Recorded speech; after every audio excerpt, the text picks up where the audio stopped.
Extended na oras ng MRT at LRT at pag-aayos ng sistema sa EDSA Bus Carousel. Kabilang po yan sa pinag-aaralan ni bagong Transportation Secretary Vince Dizon matapos niya subukang sumakay sa EDSA Carousel. Saksi si Joseph Moro.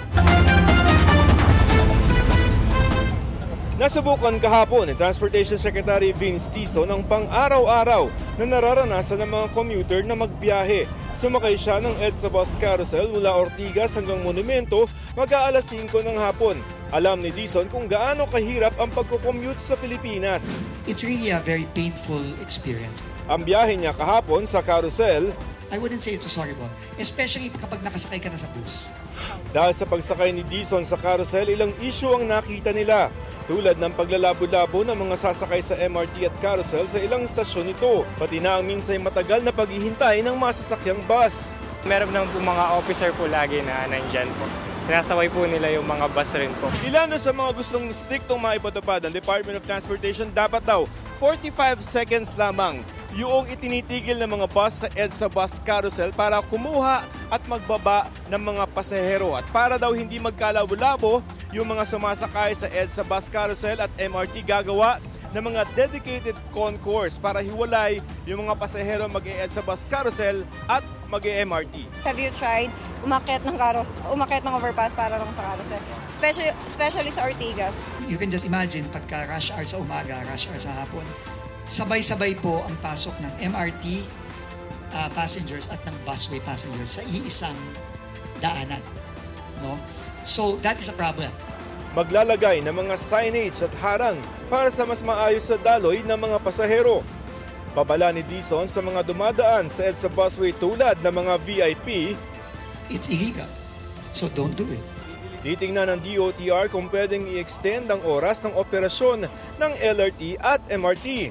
Kasi yung alas 10 po ay parang minsan late, bitin po siya sa hours. Majority ng nasa Metro Manila, mga BPO, and most of them, panggabi. So, hindi na namin naabutan. Kakausapin naman ng DOTR ang mga toll operator na inulit na kailangan daw nila ng cashless na sistema sa mga tollway para maging interoperable ang dalawang sistema. Pero gusto raw munang masiguro ni Dizon na hindi mauulit ang nangyari sa Valenzuela na nagka-traffic dahil sa palyadong mga reader. Para sa GMA Integrated News, ako si Joseph Morong, ang inyong saksi. Magkakasunod na nilooban ng isang lalaki ang 3 convenience store sa Caloocan at Quezon City. At sa Rizal naman, arestado ang isang kasambahay na tumangay umano ng 5 milyong pisong halaga ng ari-arian. Saksi, si Marisol Abduraman, exclusive. 3 magkakahiwalay ng convenience store ang magkakasunod na hinoldap nitong Biyernes ng gabi hanggang Sabado ng madaling araw. Ang suspect sa panluloob, iisa lang umano. Unang pinasok ang isang tindahan sa Caloocan bandang alas 11:30 ng gabi. Tinutukan niya ng baril ang kahera. Pagkatangay sa kinita ng tindahan, dali-daling tumakas ang suspect. Makalipas ang mahigit 1 oras, convenience store sa Quezon City naman ang pinasok. Tinutukan din niya ng baril ang kahera, sabay kuha ng pera sa kaha. Mahigit 1 oras ng ulit ang pagitan nang puntiryahin naman ng suspect ang isa pang convenience store sa Caloocan. Tinatry niya na pabuksan yung mga bulb, no? Pero hanggang doon sa kaha lang yung kanyang nakukuha. Alas 5 ng madaling araw, nang hold up naman daw ang suspect na mag-asawang naglalakad sa Quezon City. Nakilala at natunto ng mga otoridad ang lalaki na naaresto sa Baclaran. Nahulihan natin siya pati ng granada during our follow-up operation. Yung baril, naitago na niya yung baril. Hindi na natin na-recover yung baril. May mga pinasok din daw ito sa San Jose del Monte at Marilao sa Bulacan. Ayon sa Caloocan Police, miyembro ng grupong sangkot sa robbery, hold-up at carnapping ang suspect. Sa katunayan, nakulong na nga raw ito noong nakarang taon dahil din sa pagnanakaw. Sasampahan ng 3 counts ng robbery at illegal possession of explosives ang suspect na dumipensa sa mga aligasyon. Pero sa labas lang po ako, pinagbantay lang po ako sa labas na, nasa motor lang po ako. Tapos, Itinanggi niyang siya ang tinutukoy ng mga pulis. May mga CCTV video na kung hanap ka. opo, pero hindi naman po ako yun eh. Ay, hindi ikaw ang nasa CCTV. Opo, na dahil po nasa Baclaran po ako eh. Tatrabaho po ako. Nasa kote naman sa Cainta Rizal ang isang kasambahay na tumangay umuno sa mahigit 5 milyong pisong ari-arian ng amo niyang Chinese. Kabilang sa mga nawala ay sasakyan at 2 pusa. The house is very look like the Mercy because she is very heavy get the item and then go out. I feeling that is a very terrible thing because the nanny come my house only 1 day. How can she alone doing that thing by herself? That is a very professional scammer. Ayon sa pulisya, modus ng suspect na mag-apply na kasambahay at kapag pinagkakatiwalaan na ay saka nanakawan ang mga amo. Sa katunayan nga po, meron na po siyang warrant of arrest. Marami na po siyang biktima. Marami pong pupunta dito para itinuro siya. Itong dahilan sa kanya ay kailangan talaga niya yung pera kasi nga mahilig siya sa sugal. Mga Chinese umano ang karaniwang biktima ng suspect dahil nakakapag-Mandarin siya. Pero marami rin daw itong nabiktimang mga Pinoy. So I'm looking for a kasambahay para sa mama ko sana. And then may nag-message sa akin na interesado siya, nag-inquire. Kaya lang nasa Cagayan daw siya, malayo. So wala daw siyang pamasahe. And then after kong masend yun, nakita ko na lang saan, hindi ko na siya matawagan. Nagpapanggap rin daw ang suspect na ahente ng lupa na hihingi ng perang pangproseso ng mga papeles sa maglalaho. Ayon sa pulisya, nakatangay na ng mahigit 20 million pesos ang suspect na gumagamit daw ng iba't ibang pangalan at mga ID. Sinubukan ng GMA Integrated News na makuna ng pahayag ang suspect pero di siya tumugon. Para sa GMA Integrated News, ako si Marisol Abduraman, ang inyong saksi. Pinagkokomento ng Korte Suprema ang Senado, Kamara at House Secretary General kaugnay sa petisyon ni Vice President Sara Duterte na ipawalang bisa ang impeachment complaint laban sa kanya. 10 araw ang ibinigay sa mga respondent. Ayon sa abogado ni Duterte, welcome para sa kanilang kampo ang hakbang ng Korte.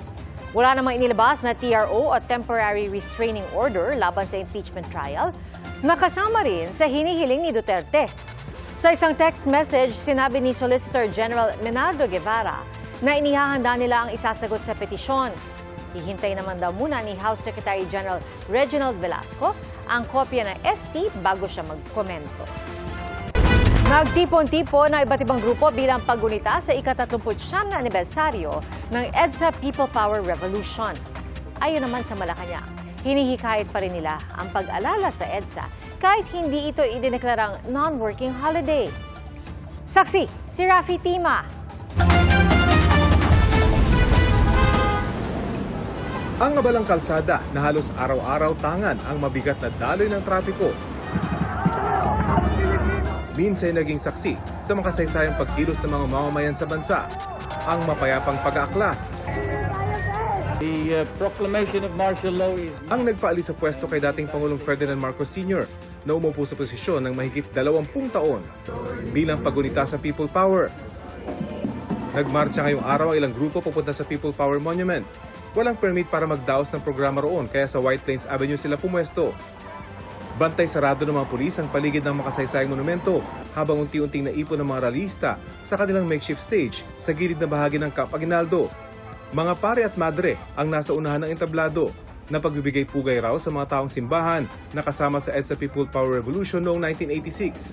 Pag nagkakaisa ang sambayanan, walang puwersang kayang humadlang sa tinig ng katotohanan. Ayon sa PNP, umabot sa 6,000 ang dumalo sa kasagsagan ng pagtitipon. Marami sa kanila ay mga kabataan. Ang EDSA naman po ay hindi kalsada. Ang EDSA ay bawat Pilipino. And yung demokrasya na natatamasa natin ngayon is because of the EDSA. Ang EDSA po ay nagpapanatili sa ating pagkakaisa at dapat ginugunita po natin ito kada taon. Tuloy ang taon-taong paggunita pero kanina, tuloy rin ang biyahe sa EDSA ng mga estudyante at manggagawa dahil may pasok kahit holiday. Di gaya sa ilang universidad sa Metro Manila at ilang paaralan sa Bohol na nagdeklarang walang pasok. Online class din muna ang di bababa sa 50 Catholic school.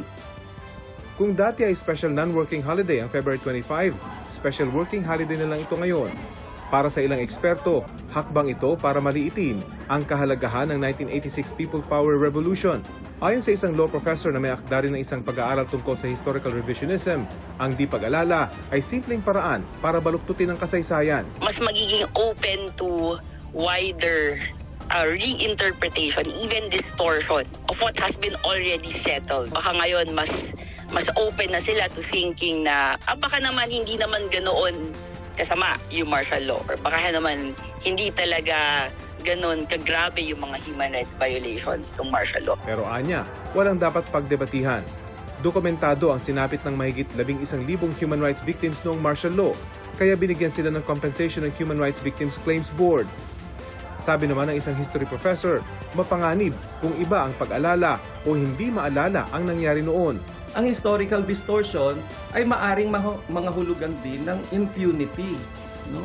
Kawalan ng pananagutan ng mga nakaupo sa pwesto sa nakaraan o kasalukuyan man na pwede nilang gawin yung pagtampalasan sa karapatan ng mga mamamayan ng ganon-ganon na lamang. Tugon ng Malacanang, February 25 is declared a special working day, and I think it is the prerogative of the President. And when we say special working day, still, there is encouragement to people to commemorate, to join any event, and it will not hinder any activity to commemorate the EDSA People Power. Pagdiin pa ng palasyo, walang tangka para baguhin ang kasaysayan. Since the time po na siya ay naging Pangulo, wala po tayong nadinig na anumang pagpapahinto ng anumang events, any activities na maaaring mag-commemorate ng nasabing event. Ang National Historical Commission of the Philippines nagdaos ng wreath-laying sa People Power Monument kaninang umaga. Giit ng NHCP, mahalagang gunitain ng EDSA People Power na nagbalik ng demokrasya sa Pilipinas. Sa Tarlac naman, ginunita ng ilang miyembro ng pamilya Aquino ang EDSA People Power Revolution. Bukas ng muli ang Aquino Center and Museum matapos ang 2 taong renovation. Isinabay na ang book launching ng libro tungkol kay dating Pangulong Noynoy Aquino. Tampok sa bagong bukas na museo ang buhay politika at pribado kina dating Senador Ninoy Aquino, dating Pangulong Cory Aquino at dating Pangulong Noynoy Aquino. Para sa GMA Integrated News, ako si Rafi Tima, ang inyong saksi.